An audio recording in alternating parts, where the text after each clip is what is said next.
Escuchas Conversaciones sin Pauta. Diálogos urgentes sobre el país que tenemos y el que queremos tener. Un podcast de Pauta 100.5 con Claudia Álamo. Callejear, perderse, descubrir la ciudad. Roberto Merino tiene una debilidad por los rincones, por los callejones. Es uno de los cronistas más activos en el oficio de patiperrear la ciudad, mirar su gente, observar sus hábitos y no sé si también oler sus miedos o sus tristezas, pero sin duda tiene un talento para escribir esos pulsos ciudadanos y perderse en ellos. Merino, cronista, ensayista, poeta, editor, acaba de publicar su nuevo libro, Ciudad del Olvido. Es una parte de una saga de varios libros que ha escrito sobre la ciudad y lo tenemos aquí en Conversaciones sin Pauta. Qué gusto, Roberto, tenerte aquí. Igualmente, pues. Lo primero es cuando tú, Roberto, sales a transitar por las calles, a visitar los barrios. Tú dirías que hay una ciudad que no vemos, pero cuando hablas en tu libro Ciudad del Olvido, no sé si es una ciudad que se va olvidando a sí misma o nosotros hemos ido olvidando la ciudad en la que habitamos. ¿O es lo mismo? Varias cosas. Una, ya no hago ese ejercicio, digamos, de la caminata. De la caminata. Hace mucho tiempo. También a todo el mundo le pasa que se queda en la ciudad de cierta... la ciudad que le corresponde a cierta edad, la que conoce a cierta edad, es la que queda para siempre, más allá de las modificaciones evidentes, ¿no? Y me pasa un poco eso, que ya no es tanto lo que miro, o miro otras cosas, en verdad, pero no practico la caminata urbana en ese sentido.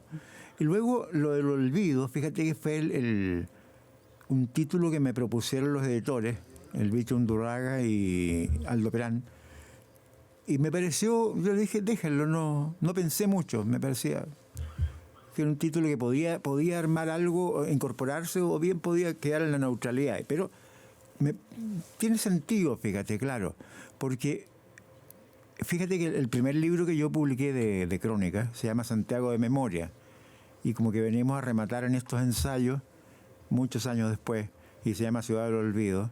Es como el otro polo, ¿cachai? Pero es lo mismo. ¿Y qué hay entre ese libro de la memoria y el libro del olvido?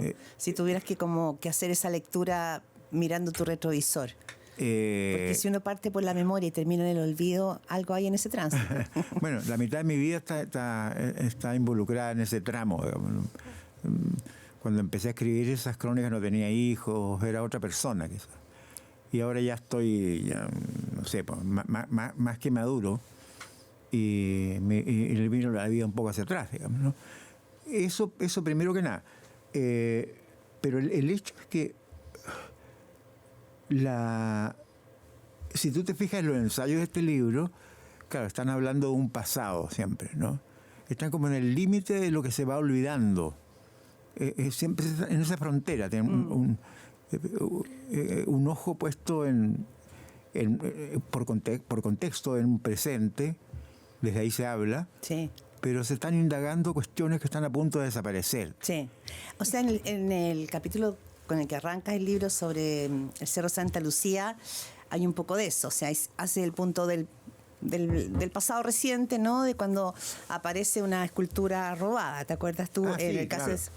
Ya, y tú pones foco, haces un zoom sobre esa escultura robada y empiezas a mirar ese cerro respecto de niños que hoy día pueden correr por ahí o que corrían por ahí, que corrían más bien, y que no sabían que todos esos habitantes de piedra que estaban ahí, ¿por qué estaban?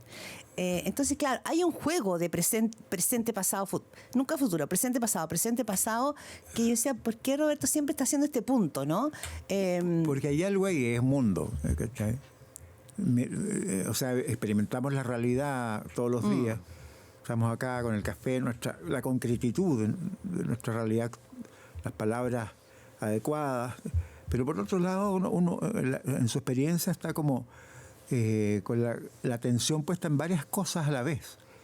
Y una de ellas puede ser, no sé, estoy viendo un pedazo del Cerro San Cristóbal a través de unas ventanas. Y eso es un dato a considerar también dentro de la misma experiencia, ¿sí? Ese cerro está ahí, la forestación la hizo Alberto Maquena con los Boy Scouts del año 13, si no me equivoco. Entonces hay una serie de datos que empiezan como a circular.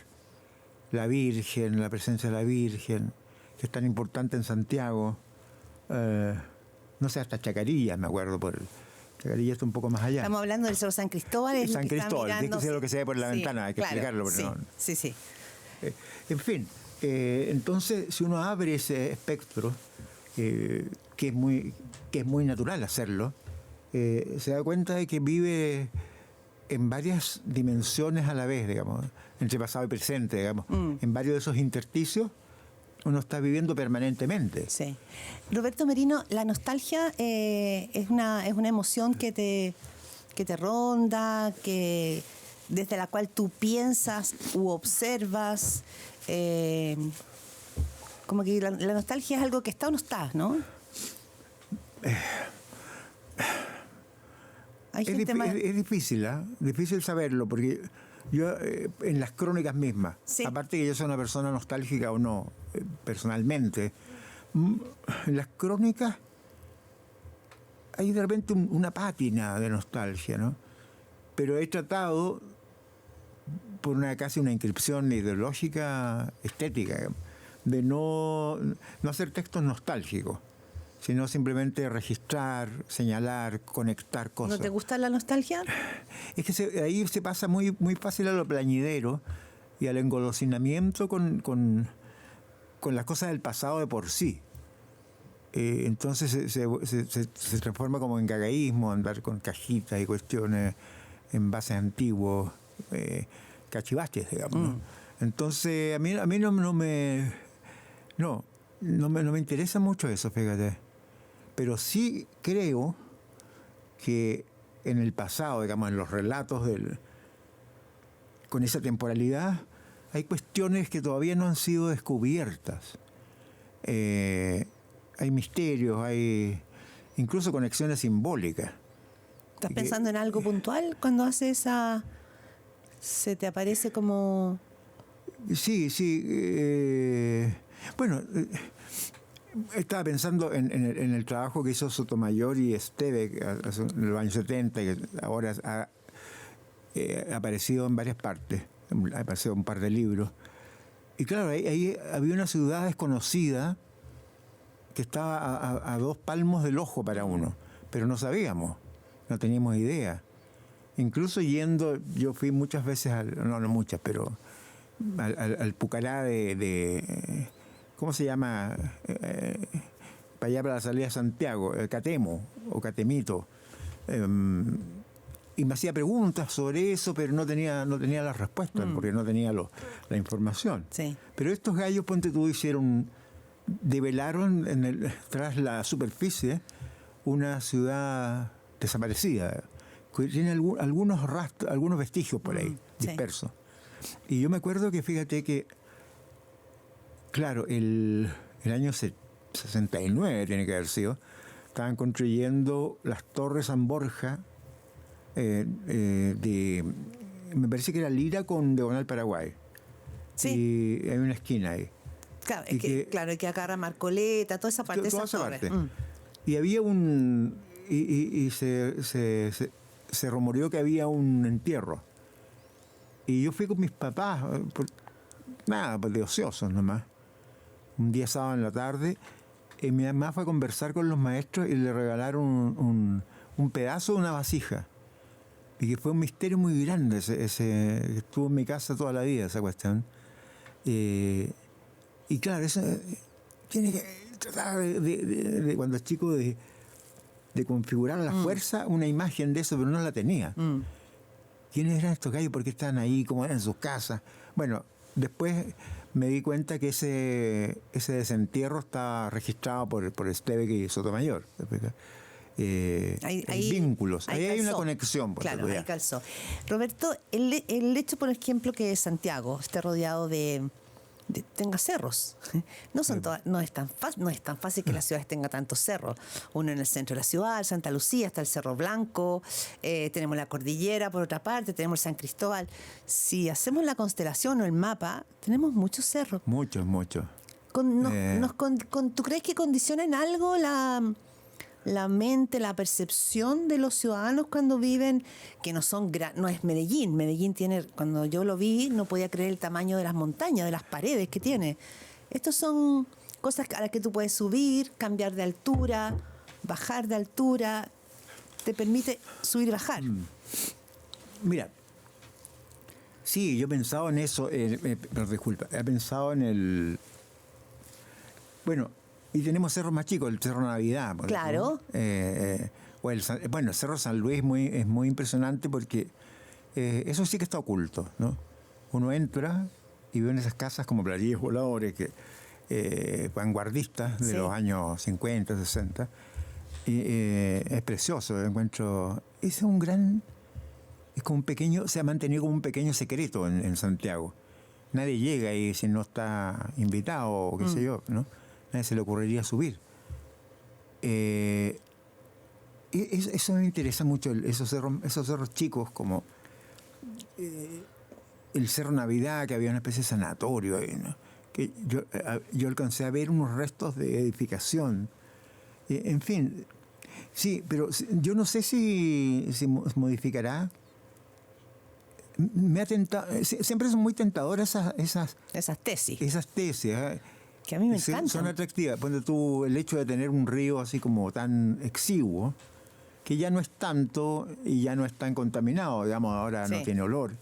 Está bastante bien el río. Y que podría ser navegable, imagínate. Podría ser navegable. ¿Tú dirías que no nos va a cambiar la cabeza si este río Mapocho se convierte en navegable? Quizás cómo seríamos si desde el siglo XIX fuera navegable. Y uno tomara un barquito para ir volver a su casa. Claro. Sería capaz que nos cambiaría el temperamento, anda a saber, capaz que sí, ¿no? Yo pensaba que claro, uno se tienta de homologar estructura. Por ejemplo, este río que es muy flaco, es como raquítico. Mira, pues vamos a hablar... No, si sigue siendo raquítico y quizás cada vez más. Tenemos una sequía crónica y... Bueno, tengo trato de... O sea, inconscientemente no lo reconozco, porque es demasiado... hay algo, demasiado... Tener un río enclenque es como muy... No muy presentable, digamos, ¿no? No sé si uno ve con cómo navega, no sé cómo se mueve el Támesis, no sé, como lentamente, como profundamente. Produce una melancolía, una cosa muelle, como es una palabra. Sí. Y en este caso no, pues. Es un río violento, ñecla, pero que de repente... Pero de repente es feroz. Es feroz y gigantesco. Y de repente y hace temblar la tierra también. Claro. O sea, a veces es totalmente inofensivo y casi ridículo y después puede ser súper amenazante. Sí, pues. Pero bueno, siempre ha sido así. Era más ancho antes. Era más antes que hubiera tajamares. Sí, es que por eso que tú lo dijiste. La Virgen sobre el Cerro San Cristóbal. Claro. Son muchas las generaciones que hemos visto a la Virgen mirando hacia arriba, que nos observa, que está ahí. Que para muchos da mucha seguridad, para otros ya como que es imperceptible. No deja de ser una virgen en el centro de la ciudad. Sí, lumínica además. Lumínica. O sea, es como una aparición, ¿no? A veces los días de invierno, noches de invierno, está como flotando entre las nubes. Es digna de mirarse. Fíjate que a mí me pasa que reconozco en relación con esa virgen. Cuando chico me producía una especie de abismamiento medio metafísico, una cosa sin palabras también. Veía intuía en ella una severidad, no sé, pero de formaciones de niños chicos. Y después entré en la indiferencia. Pasaba por ahí, claro, uno se le olvida que está. Se le olvida, no la valoraba, fíjate. Y luego me empecé como a sentir como mucho... amor por esa imagen. Me acuerdo que un día... Que no es solamente por la Virgen, sino por lo que ella emana estando allí. Sí, claro. Por esa vigilia. Mientras estamos durmiendo, esta luz prendida. Como el espantacucos también, sí. ¿No? Entonces produce una tranquilidad. Yo me acuerdo un día que me di cuenta como de la omnipresencia de esa Virgen. Una amiga, la Natalia Barovich, me pidió que la acompañara a su casa porque se había quedado sola. Le da susto. Y ya fui, pues, y me dio la pieza de una hija chica que La tenía. pintora, la gran Sí, pintora Natalia sí. Babrich. Y dormí en la pieza de su hija y me di cuenta al poner la cara en la almohada que la ventanita que tenía en la pieza se veía la Virgen encuadrada. O sea, precisamente era como un foco dirigido a la Virgen. Y encontré que esa era una cuestión muy favorable, muy de buena onda, fíjate. Y pensé, claro, en el sueño de esta niña, acompañado, en el momento de la conciliación del sueño, en que las cosas dejan de tener esa... o sea, cambian sus propiedades también. Sí. Estás escuchando un podcast original de Radio Pauta, 100.5. Si pensaba en la imagen de la Virgen en el Cerro San Cristóbal, y hay algo que uno habla es súper generacional, pero ha cruzado muchas generaciones, esta imagen lumínica que está en el Parque Bustamante de la botella de champán y la copa. Champán Valdivieso. Valdivieso. Para varias generaciones, Sí. esas son dos Totalmente. Santiago. Santiago. Sí. Y el Santiago ahí, el centro de Santiago. No sé cuántos pedazos más de Santiago tienen algo tan Aluminio es marcado. el mono. Siempre son El mono. cosas iluminadas que están Claro. a la altura. Sí, Aluminio es el mono, tenía esa característica. tenía. Sí. ¿Y por qué te lo planteo? Porque, por ejemplo, no quiero hacer de esto un emblema, pero yo viví en Buenos Aires de más chica y cuando quiero ir y voy al barrio de Belgrano, me genera una satisfacción saber que en la esquina sigue estando el mismo cafecito al que yo iba cuando era una estudiante universitaria. En cambio acá, si yo vuelvo a Valle, por ejemplo, ya no está el mismo cafecito. No está. Como que el tema de la permanencia de aquellos puntos que son tan importantes en una ciudad porque tiene que ver con nosotros, con los ciudadanos y con la memoria y con el no olvido de la ciudad del olvido, ¿no? Claro, exactamente. Son, Como que uno se agarra de esas cosas. claro, porque por eso constituyen, es como parte estructural de la memoria, yo creo, ¿no? Como de... o sea, uno recupera parte de su memoria estimulado por la visión de estos objetos.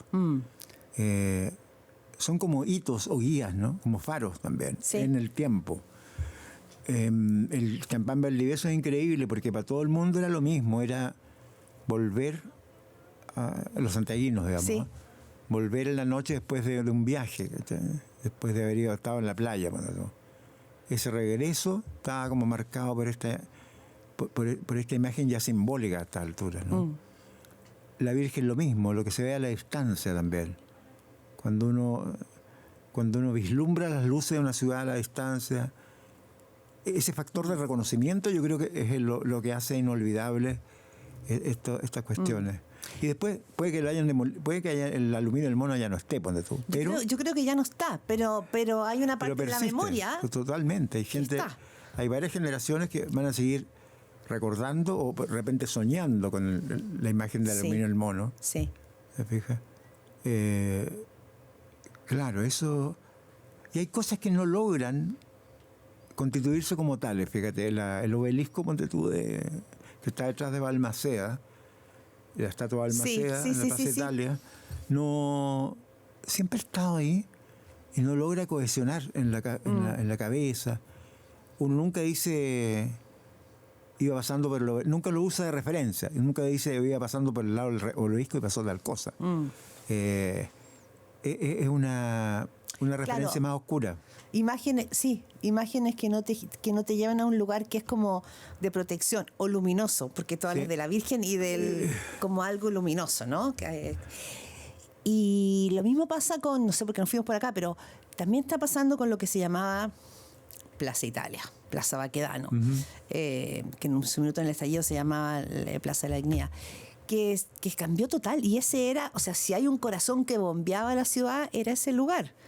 Y cambió mucho. No sé si cuando tú pasas por ahí, a mí como que igual me queda un tiritón, porque cambió mucho la fisonomía, queriendo parecer lo mismo, pero cambió mucho. Yo aún lo siento en transición, así que Ya. por lo tanto no focalizo mucho Ya. al pasar por ahí. No lo ves. Para no para quedarme con la versión más definitiva. para no empezar a producir, digamos, a pensar cosas inconducentes. Ha cambiado otras veces. Yo alcancé a conocer una plaza de Italia distinta. ¿Cuándo? No sé si tiene que haber sido antes del 75, porque ahí había un edificio que creo que se llamaba Edificio Nieto, que estaba en la esquina donde hay una torre de San Borja, ahora precisamente. Donde está se me olvidó el nombre del restaurante que estaba en la esquina, que estaba abierto siempre. Bueno, al lado, había ahí un edificio de dos o tres pisos antiguo, fin del siglo XIX, tiene que haber sido comienzo del XX, que cubría casi la mitad de la cuadra de Vicuña Maquena y otro tanto para adentro por la Alameda. Y más allá estaba el Hospital San Borja. El Hospital San Borja era muy añoso, muy lindo, una cuestión decimonónica, que tenía esta capilla, que ahora, mira, no me quiero equivocar en eso, pero me parece que es la misma, la capilla de Carabineros, que después fue de Carabineros, ¿no? Entonces era una... confluían en la Plaza Italia muchos estilos y muchas modalidades de vida ciudadana distintos. Sí, he leído en entrevistas tuyas, Roberto Merino, la que te hizo Patricio de la Paz recientemente y varias otras, como te preguntan por tus barrios favoritos o porque tienes de pronto perspectivas respecto de Providencia, Ñuñoa, ¿no? Y tú dices, bueno, es que en realidad son los barrios por los que he transitado durante toda mi vida. Pero hay hoy día, a tu juicio, barrios donde hay que revisitar. Estoy pensando, por ejemplo, barrios Yungay. Bueno, Franklin ha cambiado mucho de fisonomía. Hay barrios como que tú dirías, hay que volver a mirarlos, pues la ciudad se ha ido segmentando mucho también. Sí, pero también hay conexiones. Ya. El metro, no sé, sí. Uno sale, subís por acá y salís en un lugar inusitado.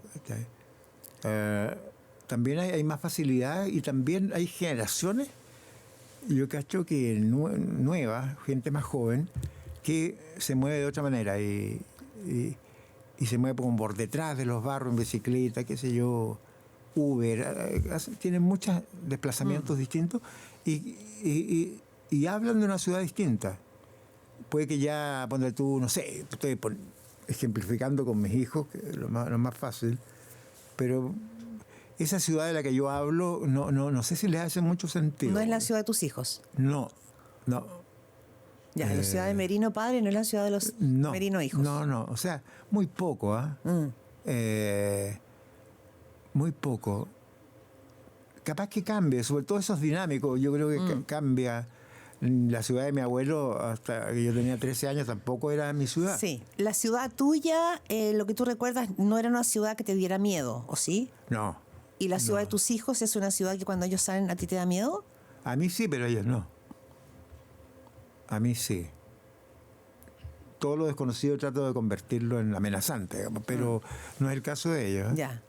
O sea, que son demasiado confiados, en mi opinión.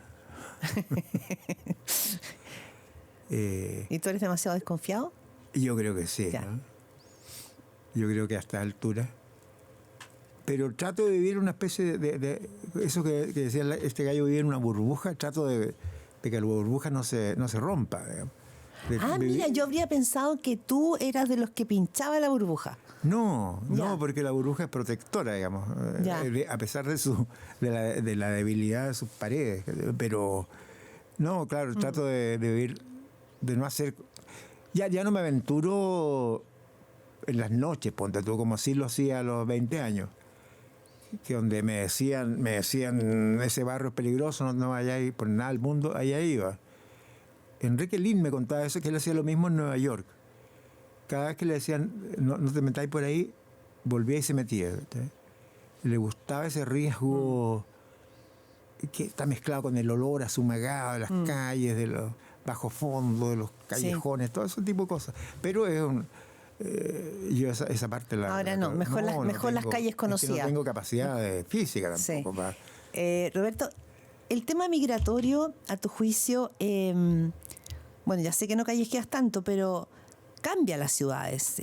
Ha cambiado mucho Chile con las olas migratorias que hemos tenido, peruana primero, venezolana ahora, colombiana. Claro, en Estación Central es como lo que cristaliza quizás, pero ¿te parece que ha habido tanto cambio? ¿Quién se ha sumado a quién? Habría que preguntarle a la gente que vive en barrios que han sido más ocupados por esta ola migratoria. Sí. Porque en la vida, no sé, en la vida mía al menos, lo que alcanzo a ver, no demasiado. O sea, he conocido a algunas personas en distintos rangos, desde médicos hasta mozos, de otros países, y generalmente la experiencia ha sido muy buena. Pero ponte tú, no se ha modificado nada como de la alimentación. Culturalmente no veo que haya vislumbres de modificaciones. Quizás esos procesos toman más tiempo. Más tiempo. Sí, y que ya cuando haya... y que te pasen por el lenguaje también. Cuando ya haya más niños de otro ¿cómo se llama? Origen, que hablen como hablamos nosotros, probablemente ahí se produce algo. Claro, ¿no? En ese empalme, ¿no? Claro. A través del lenguaje, sí. Del sueño, cuando uno se instala en un lugar existencialmente, ¿no? Como que probablemente ahí se le modifica el lenguaje más que nada. Pero así hasta el momento no veo yo que haya habido... Ponte, se fueran todos los inmigrantes, no sé qué huellas quedarían reales. Porque hay mucha ideología y mucha cuestión política y mucha discusión de esa índole metida en el tema, ¿no? Un tiempo había gente como que celebraba como la llegada de inmigrantes como si de por sí, como que era bueno que Chile tuviera inmigrantes, no sé, por una cuestión ideológica me da la impresión, no. Y viceversa. ¿Y quienes consideraban que consideraban?